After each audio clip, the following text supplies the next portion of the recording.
Hey, what's up, motherfuckers? This is Fuck I Love AEW. First episode of Fuck I Love AEW. It's going to come out along with our other Fuck I Love podcasts, such as Fuck I Love Wrestling, Fuck I Love Star Wars, and Fuck I Love Comics, coming out on a weekly basis. Fuck I Love Hip Hop. Fuck I Love Hip Hop, and many more to come. Like, subscribe, share with your friends, comment down below. This is Graham's Green to my side here, and I'm O Boogie. Yeah, let the hate come. We will make you hate us. Bring the hate, motherfuckers. We're the heels of podcasts. That's right. Yeah. All I gotta say one more thing before I start is fuck Alvarez. Fuck you. Fuck the Wrestling Observer. You little punk ass bitch. Go fuck yourself. Okay. Nice way to begin. Okay, so AEW comes from Austin, Texas. It was dope. It was a fucking amazing episode. Every week, these motherfuckers are doing better and better. It's amazing. It's been increments, baby. Increments every week, a little bit better. Yeah, and they're just smoothing it down. They're polishing all the flaws out of the product. And you can see like how the older guys are actually really melding with the younger guys now. Yeah, I thought it was a great idea to put Sammy Guevara with Jericho. I think so too. Yeah. Yeah, and MJF working with Cody, and I think. Yeah. MJF is impressive, man. I like MJF. He's the ultimate heel. MJF is the best part of this show. Well, let's take it from the beginning. Okay, from the beginning. The first match was for the tag team belts. It was Hangman Page and Omega versus SCU. And Chris Daniels comes down with SCU, and it starts with a little video package where the Dark Order shows up on the screen, Fat Evil Uno. And as soon as that happens, everyone's kind of looking around. Christopher Daniels leaves the side of the ring. He said, I'm going to go take care of it, and then he took off. And the announcers, Jim Ross and his boys, were kind of playing up with the fact that Chris Daniels might be the Exalted One, the leader of the Dark Order. I'm very skeptical. I think it's a swerve. It's too blatant. So. It's too obvious. It's going to be Matt Hardy. Matt Hardy is done with WWE. Do you think it's this week or do you think it's next week? Like, does Matt Hardy take a week off and think about shit, or does he just roll right into? Well, this is the thing. Matt Hardy is going to be done this month with WWE. His last episode. By the end of this month, or by the end of, has he done already? Well, this is how it works. The last episode he was on was Raw on Monday, where he cut an awesome promo, and then Randy Orton laid him out with the chair. Nice, Same thing he did to Edge. Yeah. So if the WWE lets his contract run out this month, he can go right to AEW. Right away. Right away. For next week he could be there. But if they release him before his contract comes up, he has to sit for 90 days with a no-compete clause. That'd be a low blow. That'd be a low blow for WWE. I could see WWE doing it, though. Yeah, that's the kind of thing they do. So anyways, I think it's going to be Matt Hardy coming in, and I think he's going to be great for AEW. You could tell guys like the Young Bucks really look up to the Hardy Brothers. Oh yeah, they're a ripoff. They're like a feminine ripoff of the. I don't like fucking Young Bucks. Suck. Yeah, they're not hard hitting at all. They're weak. But anyways, let's get back to the match. The match was really good, and the spot that impressed me the most was Kenny Omega's Snapdragon Suplex. It was probably the best Snapdragon Suplex I've ever seen in my life. Yeah, I agree, but I still question how great he is. I mean, everyone talks about how great he is, and he looks pretty good in tag team action. I'd like to see him fight someone who's on his level in the singles. Well, we're coming up to that. We'll talk about that later. It was a great TV match. At the end, the Dark Order came out with the Mercenaries, the Butcher and the Blade. Butcher and the Blade are badass. They came out to attack SCU, and the SCU were saved by the Best Friends and the Young Bucks. The Young Bucks, whack, whack, whack. Yep. I didn't like this. They all hugged at the end. Yeah, it's stupid. Yeah, the whole thing was really stupid. Of all those guys, like, only the SCU are even worth talking about. Orange Cassidy was the best part of that segment. Oh yeah, just because he comes out like sitting in his hands in his pockets. Yeah, and he's super over. Yeah, the fans love Orange Cassidy. There's like they panned up the signs with oranges and sunglasses. The next segment was a promo, a video package vignette with Jim Ross and Santana, and it was for a heel. Santana's part of with Santana Ortiz tag team, and they're part of the Inner Circle, Jericho's faction. He kind of gave a babyface promo here. He did. I mean, he kind of put over his family's problems and his dad being blind at 14. Yeah. And he talked about how he was in the dark and he was really down and out, and his dad cut a promo on him, telling him how don't be sad, son. I see in the dark. I live in the dark every day. Right. And it kind of made you really, and how his dad died. it kind of makes you really respect Santana. I really like Santana. That shoot, it made me feel that he's going to become a face. I think he's going to babyface it. I think he is, because he came across so earnest. And later on, Ortiz was the ultimate heel later on. So they both have such an upside, Santana and Ortiz. And I think in this company, they would serve this company better as single stars. I think so. Yeah. Breaking up. They both can cut promos. They both can wrestle. They both look great. Yeah. I think that's going to happen, that split between the two. Yeah. So that was a great segment. The next match was Sammy Guevara, the Latin God, and Jake Hager came out, and they're fighting Dustin Rhodes in Dustin Rhodes' hometown. This match was pretty good. It was a damn good match. Dustin Rhodes looks really good. Sammy Guevara was really good in the match. Jake Hager looks really good. I think Sammy Guevara needs to put some weight on. Yeah. He's looking pretty skinny, pretty weak. He is. He's young, though. I mean, him, Jungle Boy, and MJF are all very young. Yeah. But they all have a tremendous upside. I think he's like 20 years old, 21 They're years old? all like early 20s. Yeah. They all have tremendous upside. Imagine them in their early 30s. Yeah, I mean, you know, it's good. You can see like, oh, this is what EAW is going to look like in 30 years. Well, it's like a great major league team with a young roster. Right. They get a young team and they build the team. They need to build a base with these young guys and old guys working together. Right. This match was great. Dustin Rhodes looks really good.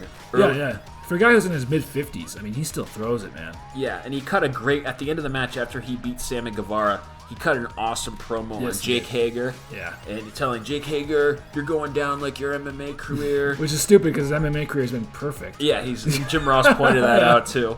But it looks like they're going to have a match at Revolution coming up. That's going to be a great match. I want to see Swagger fight. Well, not Swagger, but Hager. I want to see Hager fight. Yeah, I liked Jack Swagger back in WWF. I loved him. He's a great heel, especially when he had what's his name as his announcer? Zeb Coulter. Yeah. We the people. The people. Yeah. The racist like teabagger gimmick. Yeah, the Rush Limbaugh bullshit. Yeah, he was like a teabagger. But I want to see him fight. That's going to be a really good pay-per-view match. The next segment was Britt Baker cut an awesome promo on Shivani. She was looking pretty hot, man. She was looking nice. She's smoking hot.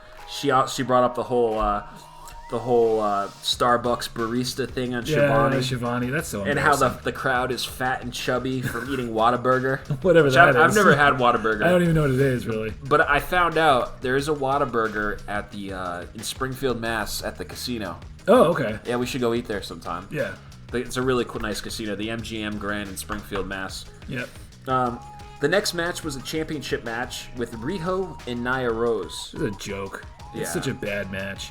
I mean, Rio's over. Rio's over, but she can't sell. I mean, seriously. I mean, if she came up and hit me in the face right now, I wouldn't even feel it. It'd be like a feather. Well, she can sell. She can sell. No, she can take bumps, yeah, but she can't sell offense at all. Yeah, because you can't. She's not believable because of her size. Right. Like, she sells falls great. And Nia Rose is a guy. She's the size of a guy. Yeah. And I guess she was a guy at one point. She's transgender. She'd have to fight someone like Awesome Kong. I mean, I don't even know. Awesome Kong is in AEW, yeah, but that's what I'm saying. But she's too injured to fight. Awesome Kong is. But she's like the closest thing that could fight her. It's like, yeah, you know, you can't have these little 89-pound girls flying around. Yeah, Rio's cute and she's skilled, but it's not believable. Yeah, I don't think it translates well into American wrestling. Yeah. I don't think she translates well. I think she's there mainly because she's Kenny Omega's girlfriend. Yeah, also the whole 20-year bullshit. Yeah. How can you be a 20-year wrestler when you've been wrestling since you were 9? I know. It doesn't count. Or 13 years. That's what it was. Yeah. 13 years. That shit doesn't count until you turn like at least 18. Nia Rose won the title, obviously. If she didn't win the title, then it would be so bad. Yeah, it would have turned a really good episode into an okay episode because that part would have taken me out of the whole situation. The next scene was Jericho cuts a great promo. Jericho. He says that he's hired a bounty hunter, a wrestler who's traveled around the world and defeated all these opponents. He hired a bounty hunter to come in and soften Moxley up. Someone from the Indies who's someone badass. From the Indie, Jeff Cobb. Yeah.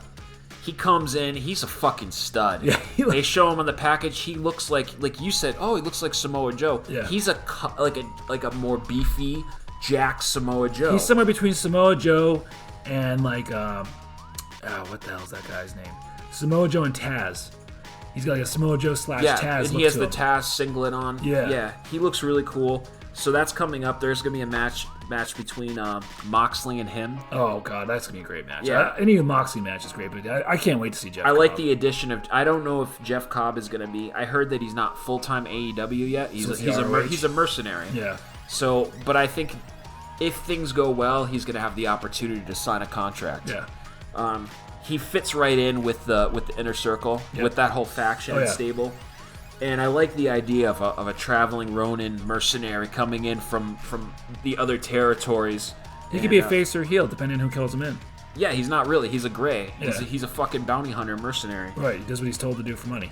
So the next match is actually, I think, the high point of the whole program. It was MJF versus Jungle Boy. That was a great match. And MJF comes out with Wardlow.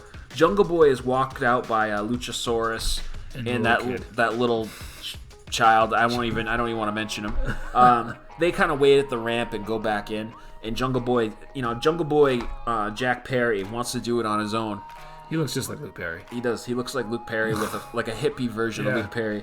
And they have an awesome match. And MJF is fucking healing it up to the crowd. He's ripping signs. He's a natural heel. Yeah, he understands what it takes to be a heel in wrestling, and he does it perfectly. He's the second coming of Ric Flair. Yeah. I'm telling you. The cheating, the interaction Was it a with ring the crowd. they used this time to knock him out? Yeah, so they have a great match, especially the first sequence when they were matching. They were doing chain wrestling. Move for move and shit, yeah. Matching each other, move for move, doing chain wrestling, and they awesome. both kip up at the same At time. the same time, yeah. Yeah. Right then I was like thinking, this is awesome. That whole moment reminded me of the Buddy Murphy, Aleister Black match from TLC. Yeah. So that whole sequence was really cool. Murphy.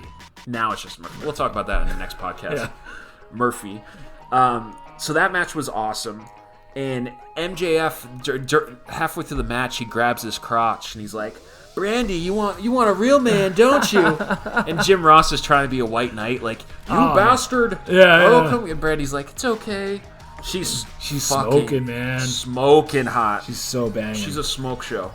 So MJF is getting a ton of heat during this match, and at one point the ref is distracted, and Wardlow passes MJF his dynamite ring. And he fucking smacks Jungle Boy in the face. And then he does an awesome suplex. And takes him out.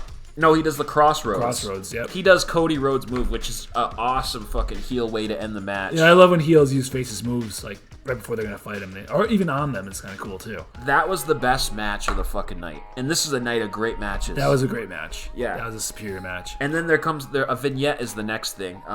Pat cuts a great promo.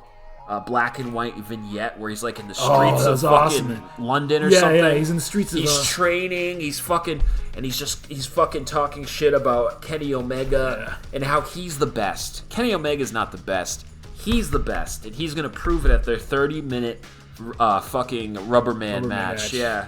I can't wait for their that. Iron Man match. Yeah, which is Iron Man matches. It's whoever has the most pinfalls over a 30-minute period. Yeah. So that match is going to be fucking awesome. I can't wait for that match. The last match of the night, Jericho comes out to watch from the skybox with Sammy Guevara and Jack Hager. And he's got heat. And legit heat. Well, more than heat. The fans love him, though. Yeah. It's almost like a heat, but it's everyone's kind of winking like, yeah, we still love you, but we're going to boo you. Yeah. And everyone's singing his song along with him. And he comes out with the glasses. He looks like a Bond villain. Oh, yeah. With the fucking champagne, a little bit of the bubbly. A little bit of the bubbly. Yeah, that was fucking awesome. And then Moxley comes out through the fucking crowd. He comes out through the fucking arena. Like, he walks into the arena and just rolls in. He looks like a fucking 80s action hero. Yeah, he does. With the patch on and the fucking green beret pants and shit. He's one of the most entertaining wrestlers right now. And him and Santana put on a fucking show. Yeah. A little bit of the bubbly. So Santana and Moxley start brawling before the match even starts. Yeah, they're throwing each other around. They're throwing each other around. Then they finally get them in the ring, and during the match, they're kind of going back and forth, and the ref is distracted, and Ortiz hits Moxley with a loaded sock. Yeah. They're fighting. They're countering each other. They're pretty equally matched, even after the sock attack. and Ortiz comes up. No, Ortiz tries to hit him with the sock, but the referee catches him. Yeah. But then Ortiz spits alcohol into his face, into his eye. Yeah. So now he's 100% blind. He's fighting blind. But he's able to thumb Santana in the eye, so they're both blind. And then he hits the dirty deeds. As soon as he catches him, hits it perfectly, pins him, and then everything goes nuts. Fucking the whole inner circle comes down. And start beating the shit. They beat the fucking piss out of him. And then Cobb comes down. Yeah. And he's the last man out, and he looks fucking jacked. Dynamite ends with the inner circle standing strong, posing over Moxley. Oh, Moxley's wasted ass. It was a fucking awesome episode. It's been a while since a regular episode has been this epic. It's been a while since I've been this excited about wrestling. Yeah. Okay, so guys, tomorrow, be ready for our NXT, Fuck I Love NXT, yep. which is going to be on Fuck I Love Wrestling brand.